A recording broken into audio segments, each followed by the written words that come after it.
Good morning students. हम लोग अभी तक पढ़ रहे थे ह्यूमन ज्योग्राफी में। हमने स्टार्ट किया था सबसे पहले ह्यूमन ज्योग्राफी क्या है, मानव भूगोल, पर्यावरण और मानव के बीच में इंटर रिलेशन पढ़ना मानव भूगोल कहलाता है।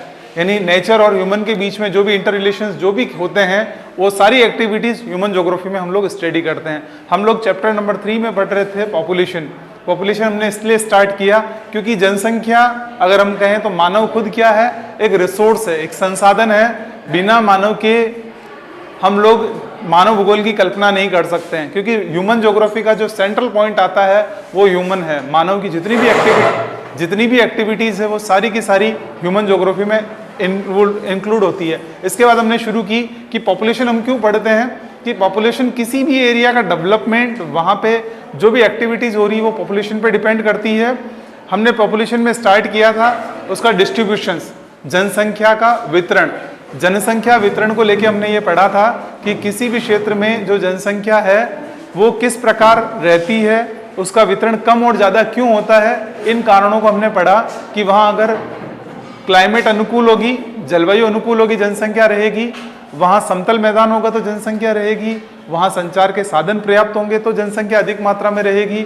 वहाँ ट्रांसपोर्टेशन फैसिलिटी होगी, वहाँ इकोनॉमिकल डेवलपमेंट की फैसिलिटी होगी। ये सारी सुविधाएं होने पर जनसंख्या का वितरण वहाँ अधिक पाया जाएगा। उसके बाद में हमने पढ़ा कि जनसंख्या का वितरण यानी एक निश्चित भूभाग पर रहने वाले लोगों की संख्या, यानी एक प्रॉपर जो एरिया है, पर्टिकुलर एरिया में पर्टिकुलर जो पीपुल्स रहते हैं उन सबको हम जनसंख्या वितरण के रूप में देखते हैं, पॉपुलेशन डिस्ट्रीब्यूशंस। फिर उसके बाद में आता है कि पॉपुलेशन डेंसिटी। डेंसिटी क्या है, पर स्क्वायर किलोमीटर रहने वाले पीपुल्स की पॉपुलेशन, यानी एक वर्ग किलोमीटर में जो रहती है जनसंख्या उसकी संख्या टोटल, एक वर्ग किलोमीटर में रहने वाले लोगों की संख्या जनसंख्या घनत्व कहलाता है। हम लोगों ने जनसंख्या वितरण के बारे में पढ़ा कि जनसंख्या का जो वितरण है मुख्य रूप से विश्व के कुछ भागों में जनसंख्या विशाल मात्रा में पाई जाती है और कुछ क्षेत्रों में जनसंख्या का जो वितरण है वो कम देखने को मिलता है। अगर हम विश्व की जनसंख्या को देखें तो विश्व की जनसंख्या पर्टिकुलर कुछ एरिया विशेष में ज़्यादा देखने को मिलती है और कुछ एरिया में कम देखने को मिलती है। उसके पीछे वहाँ की जो क्लाइमेटिकल कंडीशंस है और उसकी अक्षांशीय स्थिति है वो निर्भर करती है। अब इन अक्षांशीय स्थितियों के अलावा भी कुछ जो कारण हैं जनसंख्या के वितरण और उसके घनत्व को जो प्रभावित करते हैं, उन कारणों को हमने पढ़ा कि ये कौन से कारण हैं, किस प्रकार ये उस वहाँ के क्षेत्र की जनसंख्या को प्रभावित करते हैं।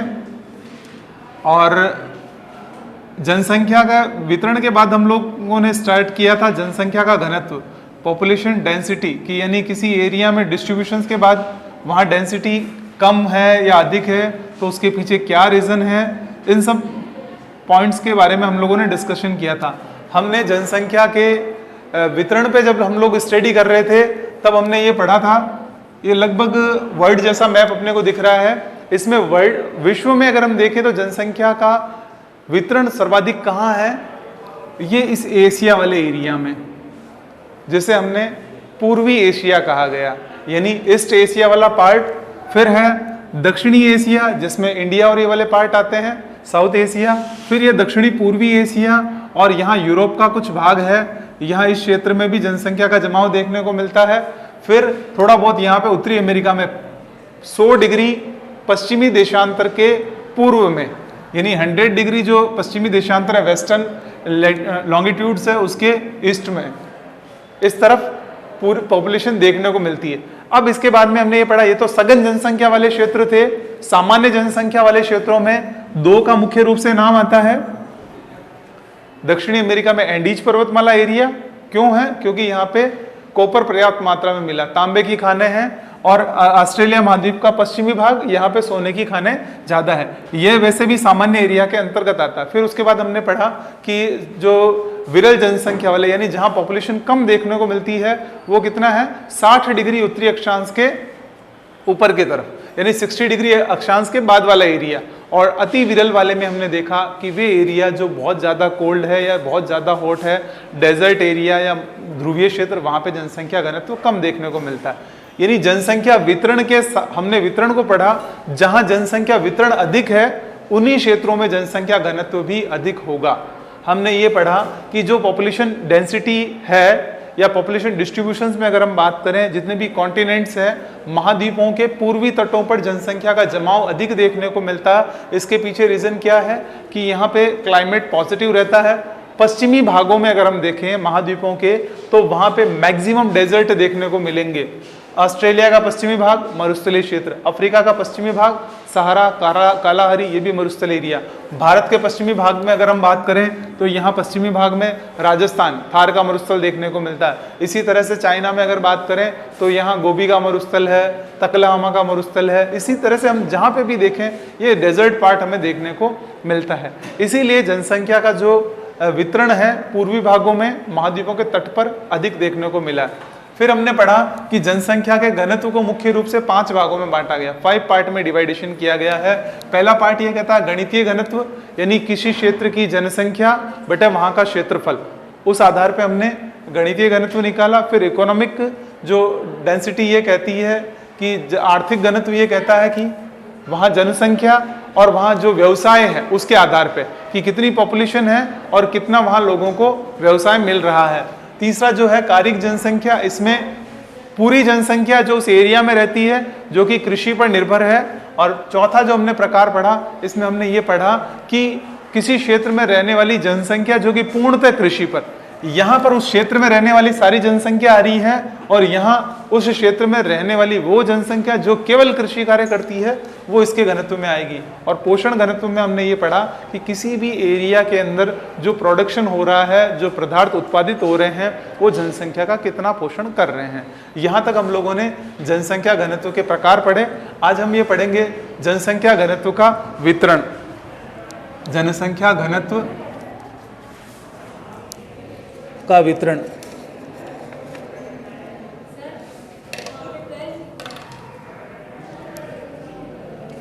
जनसंख्या घनत्व के वितरण की अगर हम बात करें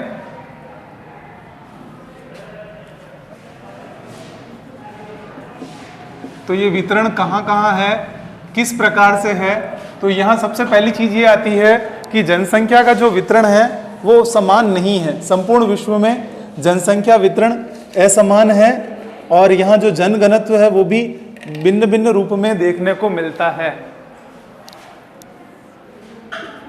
यानी जनसंख्या का जो घनत्व है, जनसंख्या घनत्व विश्व में असमान है। असमान मतलब डिफरेंट है। कहीं किसी एरिया में पॉपुलेशन बहुत ज्यादा देखने को मिलेगी और कहीं कहीं ऐसा एरिया होगा जहां पॉपुलेशन डेंसिटी बहुत कम देखने को मिलेगी।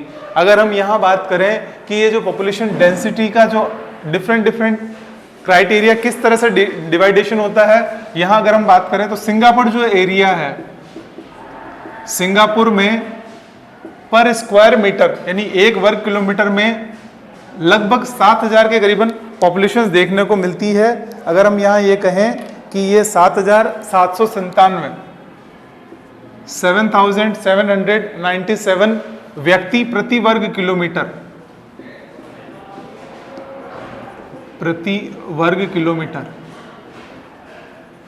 यानी ये जो सिंगापुर यहाँ इस वाले एरिया में दक्षिणी पूर्वी मानसून एशिया में अगर हम बात करें तो एक इस प्रकार के कंट्री भी है जहाँ 1 किलोमीटर में लगभग 7000 यानी हम कहें कि 8000 के आसपास पॉपुलेशन रह रही है 1 किलोमीटर में। और वहीं अगर हम बात करें विश्व में कुछ ऐसे भी कंट्री हैं, ऐसे भी एरिया हैं जिसमें अगर हम बात करें ग्रीनलैंड, साइबेरिया और अन्य एरिया जो कि हम कहें कि ध्रुवीय क्षेत्रों वाले आते हैं, यहाँ पॉपुलेशन कितना है, 1 व्यक्ति प्रति वर्ग किलोमीटर, 1 व्यक्ति प्रति वर्ग किलोमीटर।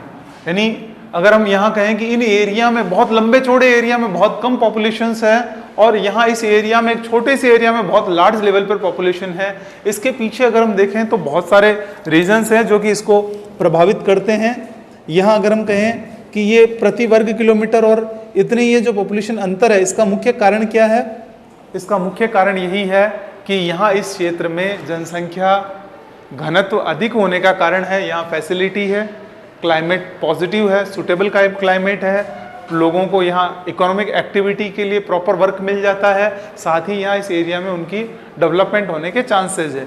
जबकि ग्रीनलैंड, साइबेरिया या मंगोविया, इन क्षेत्रों में क्या है कंडीशंस, क्लाइमेट पॉजिटिव नहीं है, बहुत ज़्यादा टेम्परेचर डाउन रहता है। दूसरे यहाँ पे अगर हम कहें एग्रीकल्चर की बात, तो एग्रीकल्चर यहाँ होती नहीं है। तो ऐसी स्थितियों में यहाँ पे पॉपुलेशंस बहुत कम रहती है। और हम लोग सेकंड चैप्टर में ये पढ़ चुके हैं कि जो जनजातीय हैं, जिसमें एस्किमो, बुशमैन, ये सब जनजातियाँ कहाँ देखने को मिलती है। ये जनजातियाँ अगर हम कहें तो मुख्य रूप से ऐसे क्षेत्रों में रहती है जहाँ पर प्राकृतिक परिस्थितियाँ मानव के रहने के अनुकूल नहीं है। अब हम लोग बात करेंगे विश्व में जनसंख्या घनत्व के आधार पे कौन कौन से कंट्री आते हैं जहां जनसंख्या घनत्व कितना है। तो यहां हम एक छोटी सी टेबल बना लेंगे जिसके माध्यम से ये समझेंगे देश और जन घनत्व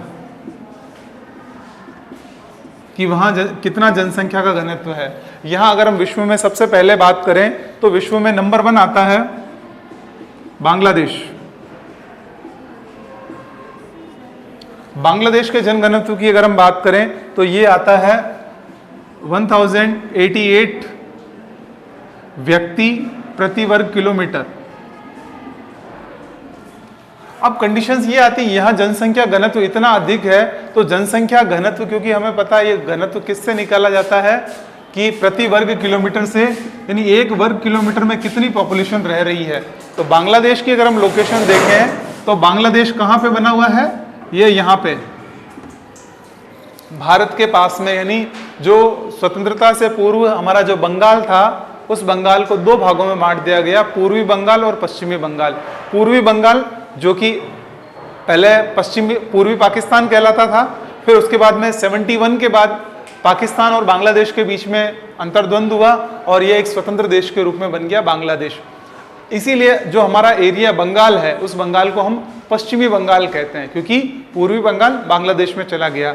अब यहाँ इस छोटे से कंट्री में पॉपुलेशन लार्ज लेवल पे बढ़ रही है। लार्ज लेवल पे बढ़ने के कारण यहाँ की जो अगर हम बात करें डेंसिटी बहुत अधिक बढ़ गई है, यानी 1 वर्ग किलोमीटर में 1088 पॉपुलेशन यहाँ देखने को मिलेगी। 1088 व्यक्ति प्रति वर्ग किलोमीटर यहाँ रहते हैं। अब आप सोचिए किसी देश में जनसंख्या का घनत्व इस स्तर पे बढ़ता रहता है और वहाँ अगर संसाधन नहीं मिलेंगे तो वहाँ की कंडीशंस क्या होगी।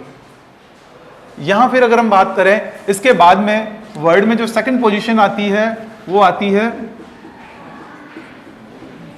दक्षिणी कोरिया। दक्षिणी कोरिया की अगर हम बात करें तो वहाँ की जो पॉपुलेशन है वो है 506 व्यक्ति प्रति वर्ग किलोमीटर। यानी देखिए जहाँ टॉप में बांग्लादेश चल रहा है, यहाँ जनसंख्या घनत्व तो बहुत अधिक है क्योंकि इसके पास क्षेत्रफल बहुत कम है, क्षेत्रफल कम है और जनसंख्या अधिक है। उसके बाद सेकंड नंबर पे जो कंट्री आता है दक्षिणी कोरिया। दक्षिणी कोरिया के पास एरिया वाइज एरिया बहुत बड़ा है और पॉपुलेशन वहाँ की कम है। फिर उसके बाद में थर्ड नंबर पे आता है कनाडा। कनाडा की अगर हम बात करें तो सॉरी मैं गलत लिख दिया मैंने, रुवांडा आएगा पहले, कनाडा बाद में आएगा। रुवांडा एक कंट्री है जहां की जो पॉपुलेशन है वो अगर हम बात करें 422 व्यक्ति प्रति वर्ग किलोमीटर यहां देखने को मिलता है। ये जो कंट्री है इनमें पॉपुलेशन की जो डेंसिटी है उसके पीछे बहुत से कारण हैं कि यहाँ ये कम ज़्यादा क्यों देखने को मिलती है। फिर उसके बाद में अगर हम बात करें तो आता है नीदरलैंड, फिर इंडिया। नीदरलैंड जहाँ की पॉपुलेशन 405 और फिर है भारत। भारत में अगर हम जनसंख्या घनत्व की बात करें तो ये आता है 388 व्यक्ति प्रति वर्ग किलोमीटर। तो ये जो पॉपुलेशन डेंसिटी है, इसके बाद बेल्जियम, जापान, श्रीलंका, धीरे धीरे ये जनसंख्या का घनत्व क्या होता जा रहा है, नीचे नीचे कम होते जा रहे हैं। तो यहाँ अगर हम कहें ये जनसंख्या घनत्व की अगर बात करें तो किसी भी क्षेत्र में अधिक घनत्व के पीछे क्या कारण है, उसका एरिया कम हो जाना। बांग्लादेश अगर मान लिया, भारत में भी अगर हम कहें जनसंख्या में विश्व में दूसरे स्थान पे है पॉपुलेशन वाइज, लेकिन घनत्व के आधार पे अगर हम देखें तो इसका रैंक 5th पोजीशन आ रही है। चाइना की अगर हम बात करें पॉपुलेशन वाइज नंबर 1 पे है, जनसंख्या के आधार पे पहला सबसे बड़ा कंट्री है, लेकिन जनसंख्या घनत्व में उसका रैंक बहुत नीचे आता है। क्यों? क्योंकि उसके पास एरिया बहुत बड़ा, क्षेत्रफल बहुत बड़ा है। और चाइना की जो विदेश नीति है उसके तहत उसके मुख्य नीति क्या है? सीमाओं का विस्तार करना। वो अपने पड़ोसी देशों पे आक्रमण करके उसकी जमीन को हथिया लेता है, अपना एरिया बड़ा करता रहता है। लेकिन वहीं अगर हम बात करें बांग्लादेश की, तो बांग्लादेश ऑलरेडी इतना छोटा देश है कि ये अपना क्षेत्र का विस्तार करना छोड़िए, एक लिमिटेड एरिया में है और पॉपुलेशन यहाँ बढ़ती जा रही है, इसलिए जनघनत्व यहाँ अधिक हुआ। अब हम बात करें जनसंख्या घनत्व के आधार पे पूरे विश्व को कितने भागों में बांटा गया है। जैसा कि हमने सघन जनसंख्या के आधार पे इसे 4-5 भागों में बांटा, उसी तरह से हम इसके पॉइंट्स डिस्कस करेंगे। इसमें पहला फर्स्ट पॉइंट है जनसंख्या घनत्व की दृष्टि से विश्व के प्रदेश। जनसंख्या घनत्व की दृष्टि से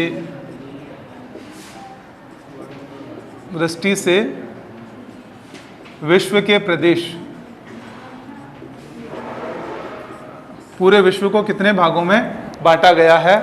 इन प्रदेशों में अगर हम बात करें, सबसे पहला आता है अत्यधिक जनसंख्या वाले क्षेत्र। फर्स्ट, अत्यधिक जनसंख्या वाले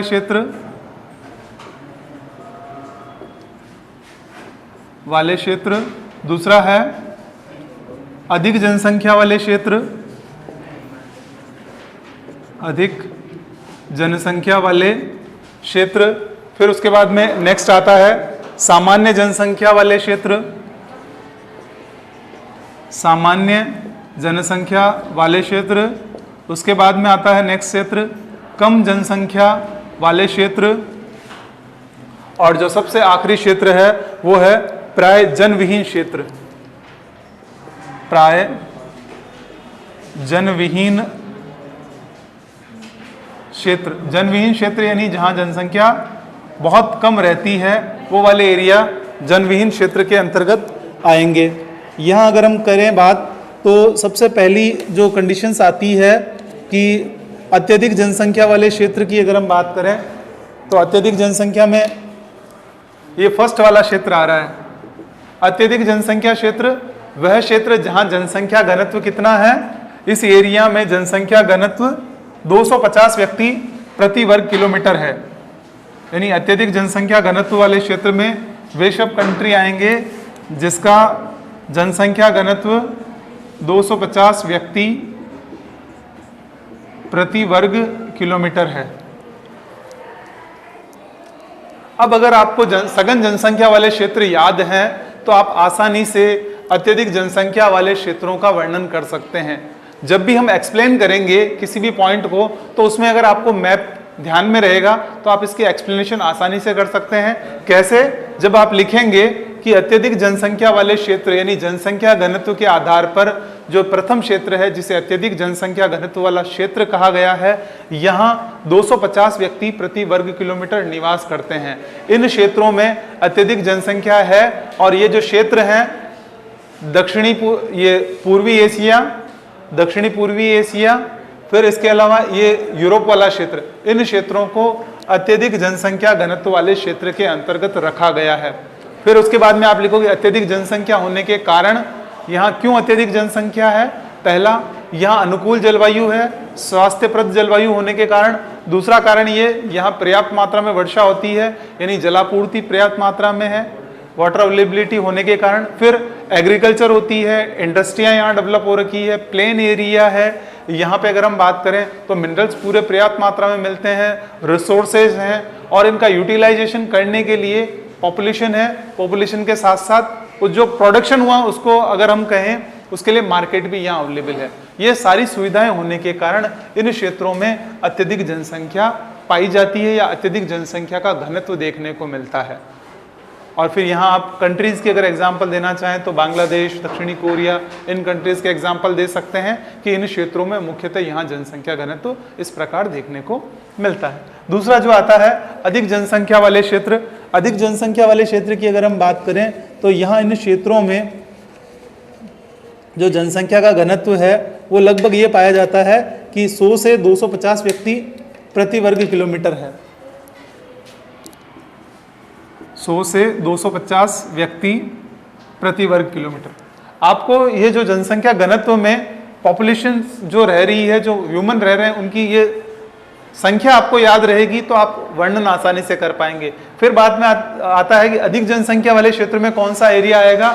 अधिक जनसंख्या वाले क्षेत्रों में महाद्वीपों का मध्यवर्ती भाग, अगर हम कहें चाइना का जो ये कोस्टल एरिया, जो तटीवर्ती प्रदेश को छोड़ दें तो उसके बाद का जो मध्यवर्ती भाग है वो अधिक जनसंख्या वाले क्षेत्र के अंतर्गत आएगा। इसी तरह से भारत के तटवर्ती क्षेत्रों को छोड़ दें तो मध्यवर्ती जो वाला भाग है वो अधिक जनसंख्या घनत्व वाले क्षेत्र के अंतर्गत आता है। इसी प्रकार अफ्रीका, ऑस्ट्रेलिया की भी अगर हम बात करें तो तटवर्ती क्षेत्रों को छोड़ने के बाद मध्यवर्ती जो भाग आता है वो अधिक जनसंख्या वाले क्षेत्र के अंतर्गत आता है। तो यहाँ हम ये कह सकते हैं कि अधिक जनसंख्या वाले क्षेत्र वे क्षेत्र हैं जहाँ पे अत्यधिक जनसंख्या वाले क्षेत्रों की तुलना में थोड़ा कम फैसिलिटी रहती है।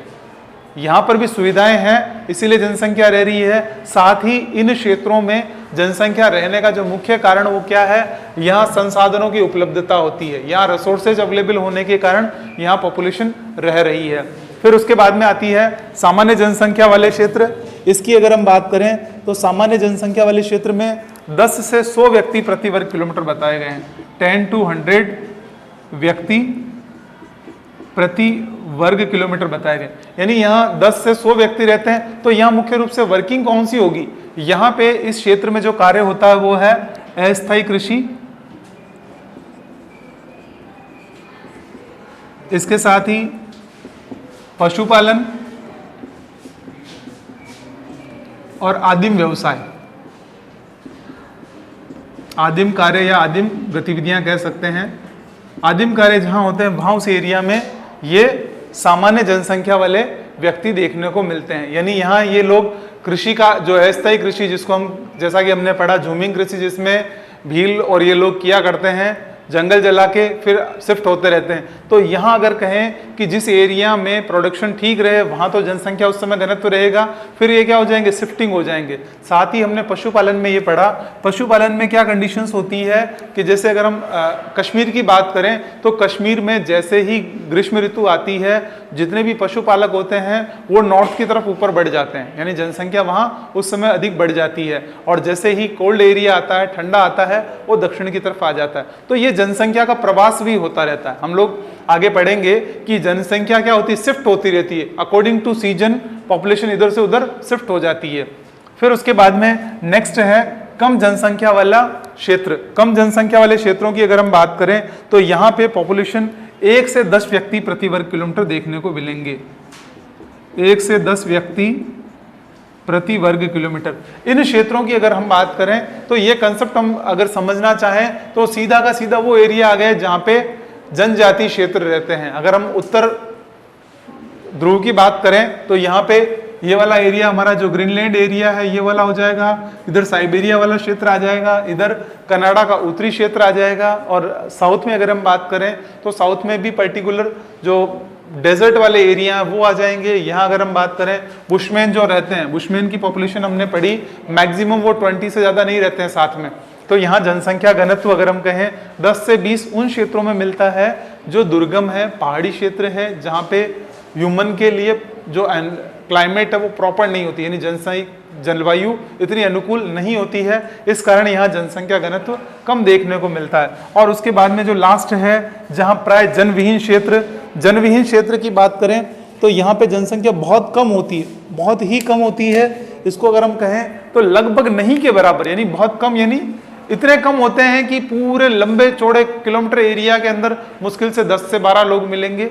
यहाँ अगर हम बात करें तो ये हमारा श्वेत महाद्वीप, श्वेत महाद्वीप पर गिने चुने व्यक्ति देखने को मिलते हैं। और वो वे व्यक्ति हैं जो एक्सपेरिमेंट के लिए गए हुए हैं, जो साइंस का एक्सपेरिमेंट करने के लिए वहाँ गए हुए हैं और वर्क कर रहे हैं, वो वाले क्षेत्र इसके अंतर्गत आते हैं। तो इस प्रकार हमने अभी तक ये पढ़ा, जनसंख्या का सबसे पहले वितरण पढ़ा, फिर जनसंख्या घनत्व पढ़ा। इसके बाद जो नेक्स्ट पॉइंट आता है वो आता है पॉपुलेशन ग्रोथ, जनसंख्या वृद्धि। जनसंख्या वृद्धि, जनसंख्या वृद्धि को अगर हम समझना चाहें तो जनसंख्या वृद्धि क्या कहती है कि पॉपुलेशन ग्रोथ क्या है, पर्टिकुलर किसी एरिया में किसी निश्चित समय में होने वाली जो भी जनसंख्या में बदलाव है वो जनसंख्या वृद्धि कहलाएगी। पॉपुलेशन ग्रोथ क्या है, पर्टिकुलर किसी एरिया में पर्टिकुलर टाइम में जो पॉपुलेशंस की जो कंडीशंस उसमें चेंजेस जो होते हैं वो जनसंख्या वृद्धि कहलाएगी।